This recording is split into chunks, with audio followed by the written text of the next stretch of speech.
स्वर्गीय उदयसिंह उंडाळकरांना त्या ठिकाणी लाभलेला आहे. विलास काका यांनी या दक्षिण विधानसभा मतदारसंघाचं माझ्या माहितीप्रमाणे 35 वर्ष प्रतिनिधित्व केलं.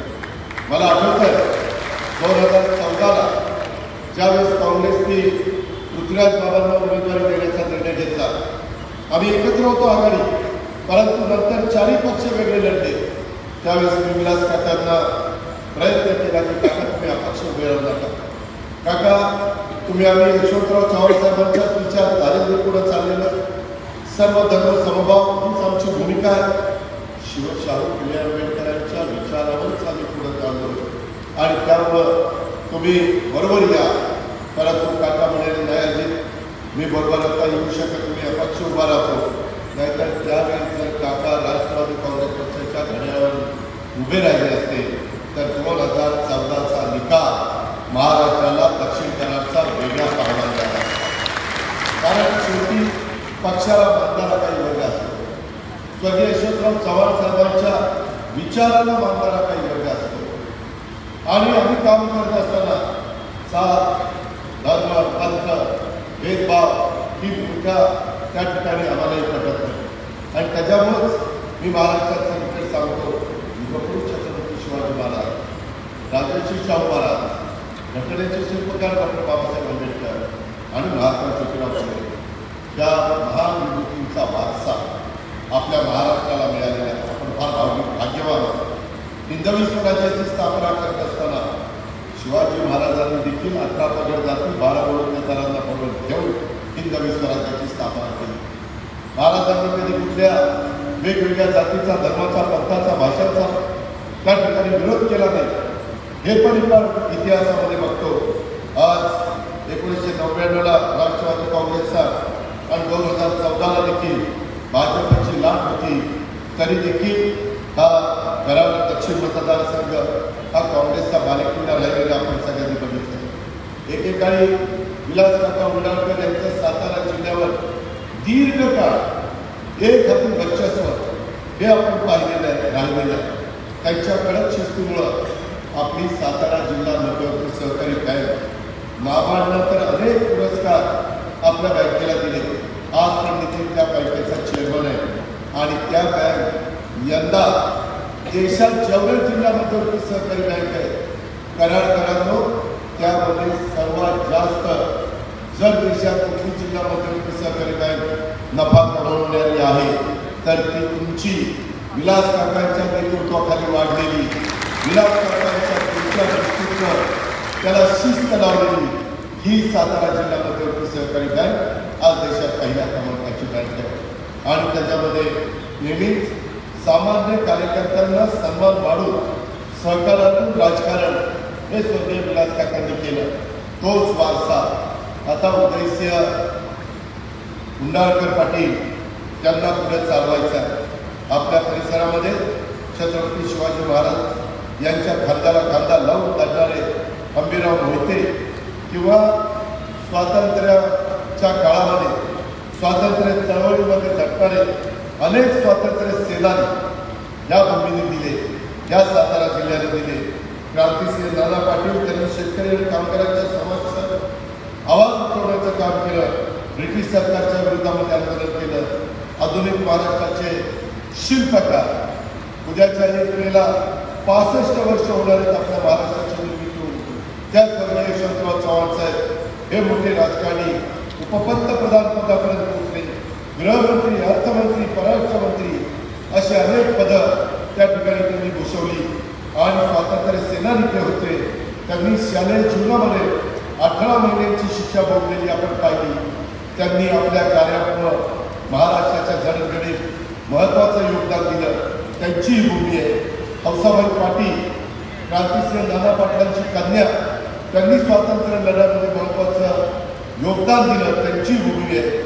स्वातंत्र्यवीर दादा उंडाळकर पाटलांची ही भूमी आहे. अशा अनेक युवकांनी त्या काळामध्ये, महिलांनी स्वातंत्र्य लढ्यामध्ये सक्रिय सहभाग त्या ठिकाणी घेतलेला होता. अशा थोर व्यक्तींची भूमी आहे आणि त्यामुळं यांचा वारसा आपल्याला पुढे चालवायचा. मी आपल्याला सगळ्यांना सांगू इच्छितो की बऱ्याच जणांनी माझ्या स्वभावाच्या बद्दल मी शब्दाचा पक्का म्हणून त्या ठिकाणी उल्लेख केला, परंतु मी आज देखील सांगतो मित्रांनो, या ज्या ठिकाणी कार्यक्रम होतोय त्या मार्केट कमिटीमध्ये कार्यक्रम होत असताना मी कराडकरांना, साताराकरांना आणि महाराष्ट्रातल्या जनतेला सांगू इच्छितो की उदयसिंह उंडाळकर पाटलांनी जो निर्णय घेतलेला कधी ते आणि त्यांच्या कोणत्याही वरिष्ठांना, कार्यकर्त्यांना, तुम्हा सहकार्याला असं कधी मनामध्ये येणार नाही की आपण आगीतनं उठलोय आणि फुफुटात पडलोय. अख्खी महाराष्ट्र राज्याची ताकद ही त्या ठिकाणी तुमच्या पाठीशी उभी करण्याच्या करता माझं सर्वस्व त्या ठिकाणी पणाला लावी. आज देखील जे काही तुम्ही इथं सांगितलं की कृष्णा नदीवर मोठ्या पुलाच्या बांधकामाकरता काही निधी इथं पाहिजे, मी 7,20,00,000 कोटीचा 7,20,00,000 कोटीचा अर्थसंकल्प राज्याला दिलेला आणि इथं 4 कोटी रुपयांची रक्कम आहे. वाकुर्डे उपसा सिंचन योजना आवर्तन नियमित सोडण्याच्या बद्दलची मागणी तुमचे नेते रयत संघटनेचे प्रमुख उदयसिंह उंडाळकर पाटलांनी केली. त्याच्यामध्ये देखील आपल्या दक्षिण महाराष्ट्रामध्ये विविध विभागाच्या योजनेतनं जे काही 6,867 हेक्टर हे एकत्रित पाणीसाठा ते क्षेत्र भिजलं पाहिजे. वारणा धरणातून आपल्याला अर्धा TMC पाणी त्या ठिकाणी मंजूर आहे आणि या वाकुर्डे योजनेत वंचित भागाला पाईपलाईनद्वारे पाणी मिळण्याच्या करता सर्वेचं काम सुरू आहे. या बाबतीचा देखील अंतिम आराखडा आल्यानंतर त्याला लागणारा निधी आणि त्याकरता करावी लागणारी कामं आणि वाकुर्डे योजनेतून दक्षिण बाण नदीमध्ये पाणी आणण्याचं काम स्वर्गीय विलास काका पाटील उंडाळकर यांच्या मार्गदर्शनाखाली झालेलं आहे. कारण त्यावेळेस मी जलसंपदा खात्याचा मंत्री होतो. विलास काका मला सांगत होते, अजित मला बाकीचं काही माहीत नाही, वारण्याचं पाणी वाकुर्डे उपसा सिंचन योजनेतनं सांगोली धरणातनं तिकडं आलं पाहिजे, माझ्या त्या भागाला पाणी मिळालं पाहिजे. ज्या जनतेने मला प्रेम दिलं, ज्या जनतेने मला अतोनात त्या ठिकाणी पाठिंबा दिला, त्या जनतेला मला त्यांच्या शेतामध्ये पाणी आणून दाखवायचं आहे. अशा प्रकारचं स्वप्न स्वर्गीय विलास काकांनी उराशी बाळगलेलं होतं. ते स्वप्न कृतीमध्ये आणण्याचं काम उदयसिंह उंडाळकर पाटलांच्या बरोबरीनं आपण सगळेजण त्या ठिकाणी करू. त्याहीबद्दल आपण काही शंका मनामध्ये बाळगू नका. मृदू आणि जलसंधारण विभागाच्या योजनेच्या करता देखील माठपुऱ्यातील तिथं मग जिंती असेल, सवादे असेल, तुळसण असेल, येळगाव असेल, येणपे असेल, माटेकरवाडी असेल, या पाझर तलावाच्या काही दुरुस्त्या आणि अनेक वर्षापासून डोंगराळ भागात गोटेवाडी, पवारवाडी, नांदगाव, वादरवाडी, तालुक, ओंडोशी पाझर तलावाचं काम अपूर्ण आहे. ही कामं मंजूर करण्याच्या करता त्या ठिकाणी निधी पाहिजे.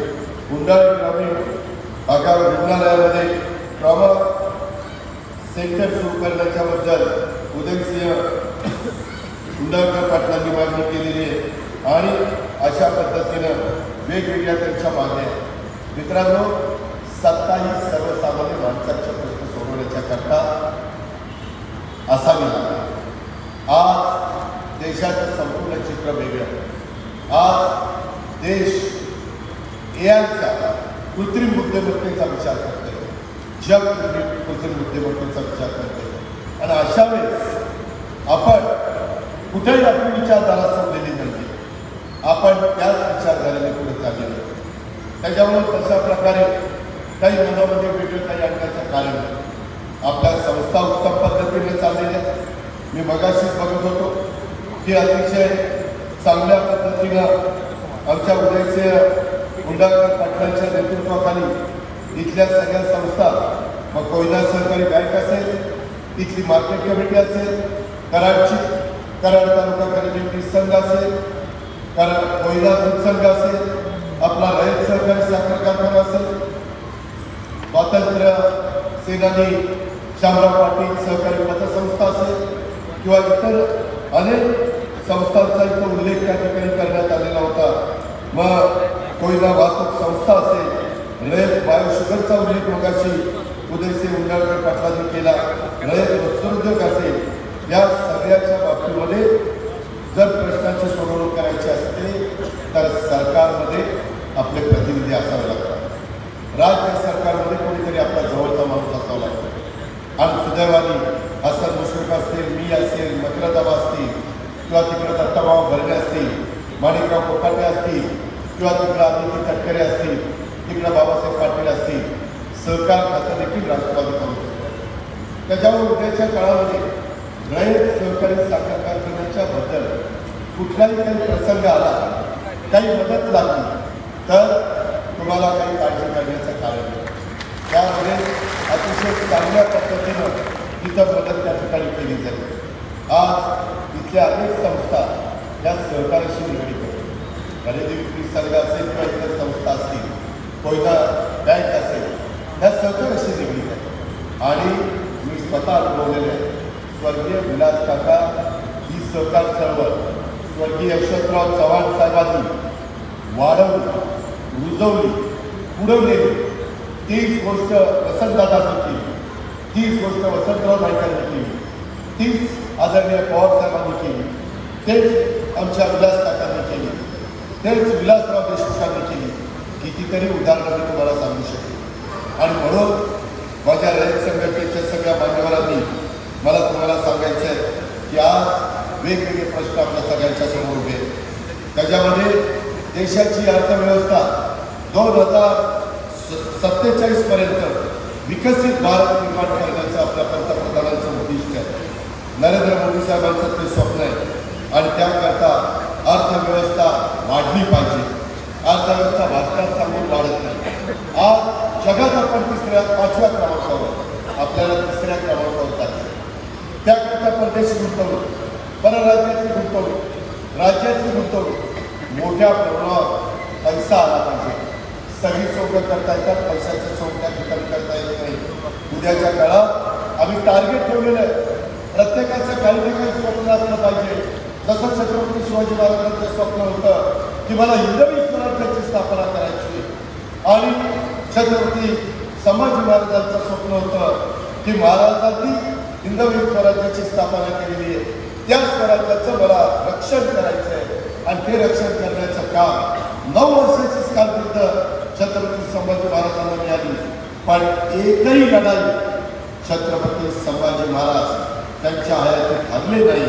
अशा प्रकारचा एकमेव राजा देशामध्ये होऊन गेला, जगामध्ये होऊन गेला, आणि ते म्हणजे छत्रपती संभाजी महाराज. अशा मोठ्या लोकांच्या पदस्पर्शाने पावन झालेल्या महाराष्ट्रामध्ये आपण मित्रांनो राहतोय. आणि म्हणून आम्ही पण हे स्वप्न मुलाशी बाळगले. 238 आमदारांचा आम्हाला पाठिंबा आहे, म्हणजेच आपल्याला पाठिंबा महायुतीचं सरकार आहे. 5 वर्षाच्या कालावधीमध्ये आम्हाला 40 लाख कोटीची गुंतवणूक या राज्यामध्ये करायची. 50 लाख रोजगार निर्मितीचं उद्दिष्ट आम्ही ठेवलेलं आहे. त्यामध्ये देशात जेवढी परकीय गुंतवणूक आली त्याच्या 31% गुंतवणूक एकट्या महाराष्ट्रात झालेली आहे. लाडक्या बहिणीची साथ आम्हाला आहे. लाडक्या बहिणीच्याकरता आलेली योजना आपल्याला पुढे कायम चालवायची. माझ्या शेतकऱ्याकरता 3, 5, 7.5 हॉर्सपावरची वीज पंप माफी आम्ही केली. ही योजना आपल्याला पुढे चालवायची आहे. आणि त्याच्यातनं माझ्या शेतकऱ्यांच्या शिवारामध्ये आर्थिक सुबत्ता आणण्याचं काम करायचं आहे. आत्ताच मला उदयसिंह उदाळकर पाटील सांगत होते की दादा, आमच्या रयत संघटनेचा टर्नओव्हर 1700 कोटी रुपये आहे. इथं बसणाऱ्या मान्यवरांनी आणि तुम्ही दिलेल्या पाठिंब्याच्या जोरावर 1700 कोटी रुपयाचा टर्नओव्हर आहे. उद्याच्या रक्कम 2000 कोटीपर्यंत जायचं आपलं टार्गेट आपल्याला ठेवायचं आहे. मी तुम्हाला साथ देईन. मी शब्दाचा पक्का आहे. ते 2000 कोटी रुपयापर्यंत आपण पोचलो की पुन्हा आपण 2500 कोटीचं टार्गेट देऊ. वेगवेगळ्या अडचणी आल्या तर त्या अडचणीवर मात करण्याच्या करता मी मकरदाबा, बाकीचे सगळे नितीन असतील, इतर सगळे सहकारी असतील, आम्ही तुम्हाला त्या ठिकाणी मदत करत राहणार आहोत. मगाशी बोलत असताना आमच्या उदयसिंहांनी सांगितलं की दादा, कराडच्या परिसरामध्ये शहरीकरण वाढत आहे. शहरामध्ये काही प्रश्न आहे. कराड, मलकापूर, संगापूर परिसरामध्ये शहरीकरण लक्षात घेता दळणवळणाच्या सुविधा सक्षम करण्याची गरज आज राज्याला. आज आपल्या परिसराला शहरातून जाणारा नॅशनल हायवे पूर्ण विकसित झाला. लवकरच तुमचा फ्लायओव्हर देखील वाहतुकीच्या करता खुला करण्याचा आमचा सगळ्यांचा प्रयत्न आहे. आणि त्यामुळं माझ्या कराड वाहतुकीची कोंडी सुटण्याच्या करता मदत होणार आहे. कराड शहर ते चिपळूण, इस्लामपूर, विटा, पलूस, पाटण, ढेबेवाडी, चांदोली या भागातील लोकांच्यासाठी एक मध्यवर्ती बाजारपेठ आहे. त्यामुळं परिसराचा विकास झपाट्याने वाढतोय आणि त्याचबरोबर इथल्या नागरिकांना नागरी सुविधा देण्यासाठी राज्य सरकार आणि स्थानिक स्वराज्य संस्था यांच्यामार्फत आपल्याला निधी द्यावा लागणार आहे. लवकरच आमचा प्रयत्न आहे, सुप्रीम कोर्टात मॅटर आहे, स्थानिक स्वराज्य संस्थांच्या निवडणुका लागल्या पाहिजे. आज 3 वर्ष झाले. 2022ला मुदत संपली, आज 2025 आहे. आत्ता लागतील, उद्या लागतील. जिल्हा परिषद लागेला, तालुका पंचायत लागेला, नगरपालिका लागेला, महानगरपालिका, नगरपंचायत. कार्यकर्त्यांनी काय करायचं? ठीक आहे, रयत संघटनेच्या निमित्तानं अनेक कार्यकर्ते चेअरमन, व्हाईस चेअरमन, संचालक बोर्डामध्ये आहेत. परंतु ग्रामीण भागाचं सत्तेचं विकेंद्रीकरण करण्याच्या करता या सुपुत्रांनी इथल्या 1962ला स्थानिक स्वराज्य संस्था अस्तित्वात आणल्या, जिल्हा परिषद, तालुका पंचायत अस्तित्वात आणली आणि त्याच्यातच कार्यकर्ता पुढे येतो. विलासराव देशमुख देखील गावच्या सरपंच पदापासून मुख्यमंत्री पदापर्यंत पोहोचले. आर पाटील देखील त्या गावच्या राजकारणापासून उपमुख्यमंत्री पदापर्यंत पोहोचले. ते एक महत्त्वाचं माध्यम आहे आणि म्हणून इथंही आपल्याला राष्ट्रवादी काँग्रेस पक्षाच्या विचाराचे जास्तीत जास्त तरुण मुलं, आया बहिणी आणि पुरुष मंडळी निवडून आणण्याचं काम करायचं आहे. सभासद नोंदणीचा कार्यक्रम चाललेला आहे, तो कार्यक्रम आपल्याला चांगल्या पद्धतीने राबवायचा आहे. मी बाळासाहेब कळसकर, नितीन पाटील, अकरादाबा या सगळ्यांना सांगितलेलं आहे की जिल्हा पुसून काढा. एकेकाळी राष्ट्रवादीचा मालकीला होता, सातत्याने जिल्हा परिषद ही राष्ट्रवादीच्या ताब्यामध्ये होती. इथल्या संस्था विलास काकांनी कधी बाजूला जाऊन दिल्या नाही. आता विलास काकांचाच वारसदार त्यांनी आपल्या सगळ्यांच्या बरोबर काम करण्याचा निर्णय घेतला. आपण सगळेजण मिळून उत्तम पद्धतीचं विलास काकांचं जसं काम असायचं तशा पद्धतीनं आपण राज्याला जे देखील काम त्या ठिकाणी करून दाखवू. हे पण मला आपल्याला सगळ्यांना सांगायचं आहे. ॲडव्होकेट उदयसिंह उंडाळकर पाटलांनी त्यांना त्यांचे आजोबा हे दादासाहेब स्वातंत्र्य सेनानी उंडाळकर यांचा मोठा वारसा लाभलेला आहे. चले जावच्या आंदोलनामध्ये दादासाहेब उंडाळकरांनी कराडमध्ये मोर्चाचं नेतृत्व केलेलं जुन्या लोकांना आठवत असेल.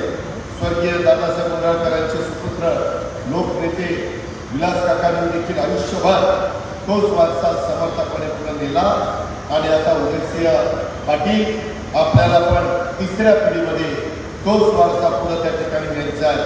त्याच्यातून विलास काकांनी जसं डोंगरी, दुर्गम, बहुजन, वंचित समाजाला रयत संघटनेच्या माध्यमातून विकासाच्या मुख्य प्रवाहामध्ये आणण्याचं काम शेवटपर्यंत केलं.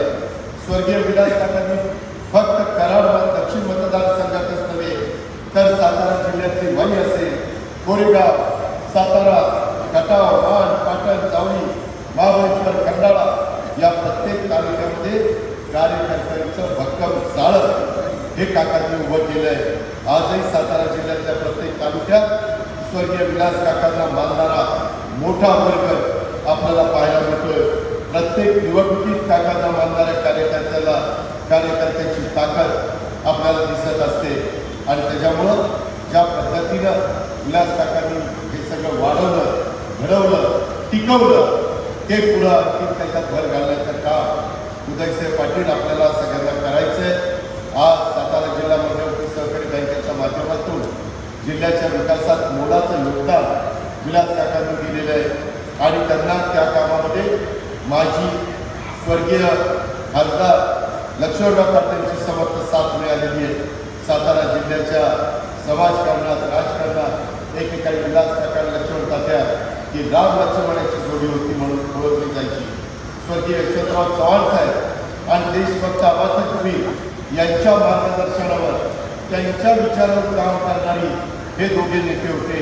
आता काका अनेक वर्ष हातात हात घालून जिल्ह्याच्या विकासाचं काम त्यांनी केलं. त्यांच्यात असणारा हा मैत्रीचा धागा त्यांच्या पुढील पिढीला देखील म्हणजेच मकरंद आबांनी, म्हणजेच नितीन काकांनी आणि ॲडव्होकेट पाटलांनी यांना पुढे न्यायचा आहे तो त्यांनी न्यावा, तो त्यांनी जपावा आणि त्या जिल्ह्याचा विकास साधावा. त्याच्यामध्ये मला आनंद आहे की मतदारांनी ॲडव्होकेट उदयसिंह पाटलांना राष्ट्रवादी म्हणजेच यशवंत विचाराच्या मुख्य प्रवाहात येण्याची साथ घातली. त्याला उदयसिंह पाटलांनी देखील उत्तम प्रकारचा प्रतिसाद दिला. कोणती अट शर्त नाही, स्वार्थ न दाखवता ते आज राष्ट्रवादीच्या परिवारामध्ये सामील झालेले. मी या निमित्ताने एकच सांगतो, मी त्यांना राष्ट्रवादीमध्ये अतिशय मान सन्मान देण्याचं काम करेन. तुम्हाला आजचा दिवस आठवेल की योग्य पद्धतीचा त्यांचा सन्मान हा देखील त्या ठिकाणी केली.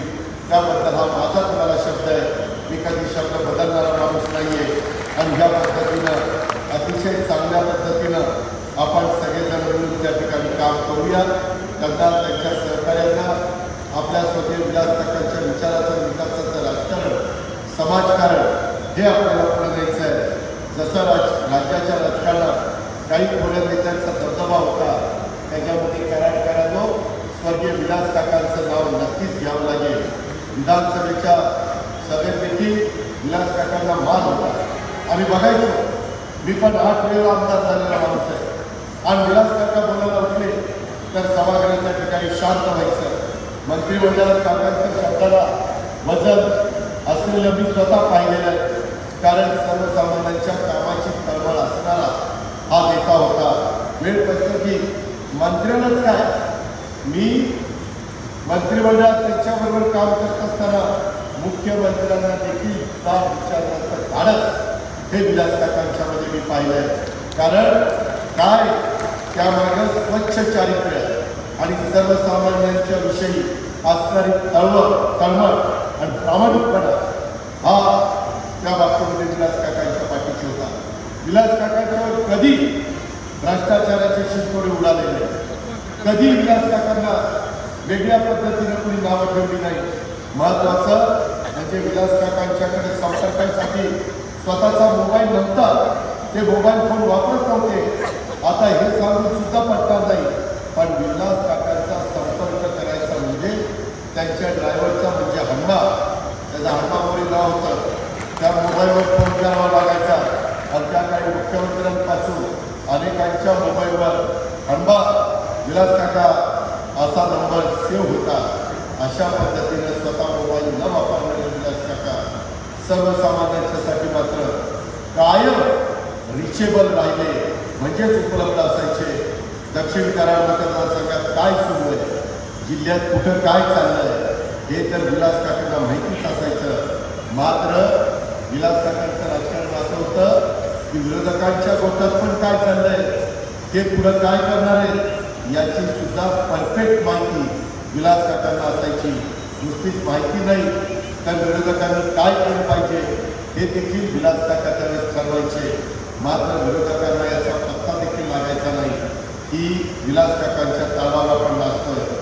काकांच्या अनेक विरोधकांनी पुढे आयुष्यभर विलास काकांचे कार्यकर्ते म्हणून काम केल्याचं कराड तालुक्याने सातारा जिल्ह्याने बघितलेलं आहे. त्यामुळे अनेक दिग्गज असून सुद्धा कराड दक्षिण मतदारसंघात त्यांचे 30 ते 40 दशकं 3 ते 4 दशकं एक हाती सत्ता घेऊन त्यांनी वर्चस्व दाखवलं.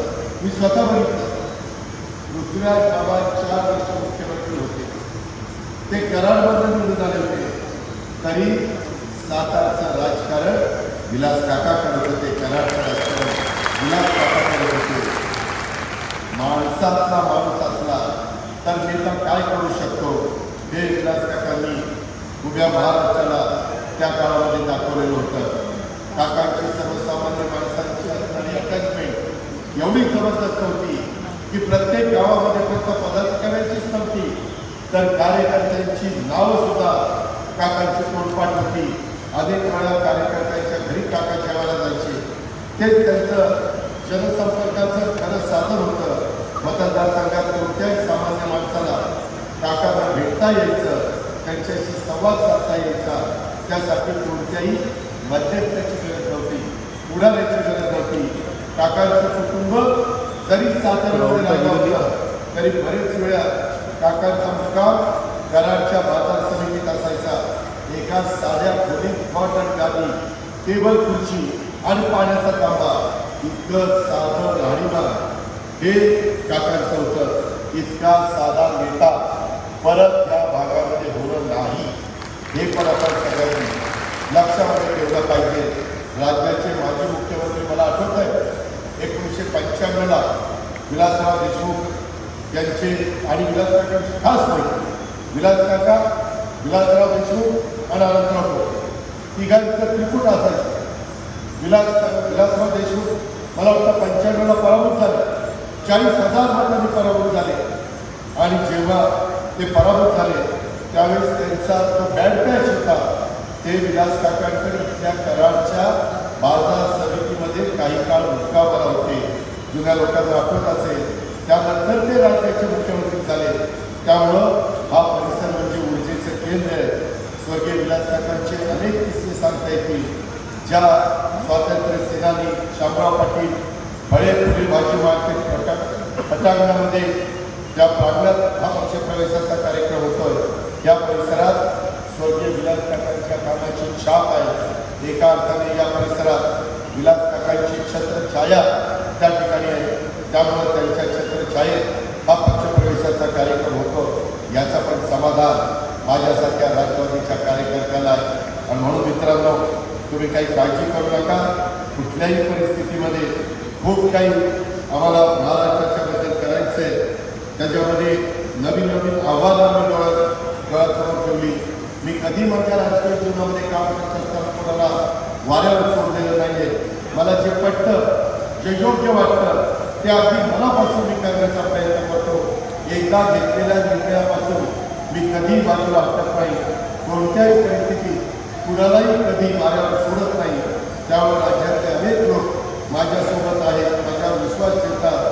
राष्ट्रवादी काँग्रेस पार्टी देखील या पुढच्या काळात सर्व जाती, धर्म, पंथ, प्रांत, भाषांच्या नागरिकांसोबत घेऊन विकासाच्या वाटेवर चालत राहील. हेच उदयसिंह गुलाबराव पाटील तुमचं सगळ्यांचं म्हणणं आहे. राज्यात कुणावर अन्याय होणार नाही. माझा मागासवर्गीय आदिवासी अल्पसंख्याक अशा सर्व जाती धर्माच्या बांधवांच्या हक्काचं रक्षण आम्ही त्या ठिकाणी करणार आहोत. मराठा समाजात मान, सन्मान, आदर, संरक्षण, सुरक्षितता मिळेल यासाठी राष्ट्रवादी काँग्रेस पक्ष कटिबद्ध आहे. आणि राज्यात सत्ताकारण समाजकारणाच्या कोणत्याही भूमिकेत असलो तरी महाराष्ट्राचा विकास हा राष्ट्रवादी काँग्रेस पक्षाचा अजेंडा आहे. शेतकरी कष्टकरी सर्वसामान्य जनतेसाठी तळमळीनं काम करत राहणारा राष्ट्रवादी काँग्रेस पक्ष आहे. आणि त्यामुळं आज अतिशय योग्य निर्णय तुम्ही घेतलेला आहे. मलाही माझ्या भागात सगळ्या संस्था, माझे पुणे जिल्हा बँक बघा, माझ्या भागातले साखर कारखाने बघा, माझा खरेदी विक्री संघ बघा, दूध संघ बघा, मार्केट कमिटी बघा, माझ्या बारामती बँक बघा, माझ्या सगळ्या संस्था विलास काका ज्या पद्धतीने संस्था चालवायच्या त्याच पद्धतीने मी देखील संस्था चालवणारे कार्यकर्ता आहे. मला चुकीचा गवत आवडत नाही, मोठा अजिबात कपत नाही. स्वच्छ कारभार, पारदर्शक कारभार हा आपण केला पाहिजे. आणि नेमकं महाराष्ट्रात सातारा जिल्ह्यात या रेल संघटनेचं याच पद्धतीनं काम चाललेलं आहे. स्वर्गीय विलास काका आपल्याला सगळ्यांना सोडून गेले. काळाच्या जयंतीच्या पुढचं माझं काही चालत नाही, पण त्यांचा वारसा पुढे घेऊन जाण्याचं काम आज उदयसिंह त्या ठिकाणी इंद्रकर पाटील करतात. आणि त्याच्यावर आज मला समाधान आहे की त्यांनी चांगला निर्णय घेतला. दादाराव ज्योतिराव गोडसे अण्णा हे तर आज 90 पार केलेले, पण त्यांनी पण राष्ट्रवादी काँग्रेस पक्षामध्ये याचा निर्णय घेतला. आमचे रामचंद्र पाटील, रावण पाटील दादा ठाकूर ग्रामपंचायतीचं प्रतीक सरपंच राहिले. हिंदू मुस्लिम ऐक्याचं प्रतीक असलेले ठाकूर येथे भीमराजे बागस्वार दर्गा कमिटीचे विश्वस्त माजी आमदार स्वर्गीय भाऊसाहेब गुडगे यांचे 4 पक्षांनी त्यांना साथ देणारे गुडगे यांचे अत्यंत जवळचे सल्लागार आणि मार्गदर्शक ठाकूर व पुसेगाव परिसरात एक चारित्र्य संपन्न अशा प्रकारचं आदर्श व्यक्तिमत्व हे आपल्या रावण पाटील दादांचं आहे. आता सध्या सातारा जिल्ह्याच्या राजेवाडी तालुका आठवणी जिल्हा येथे सद्गुरू श्री श्री सहकारी साखर कारखान्याचे ते व्हाईस चेअरमन आहेत असे फार मोठी लोक, अतिशय समाजामध्ये मान सन्मान प्रतिष्ठा असलेली लोक आज रयत संघटनेच्या माध्यमातून आमचे तरुण सहकारी ॲडव्होकेट उदयसिंह पाटील उंडाळकर यांच्या बरोबर आज आपण सगळेजण राष्ट्रवादी काँग्रेस पक्षामध्ये आलेला त्या गोष्टीचा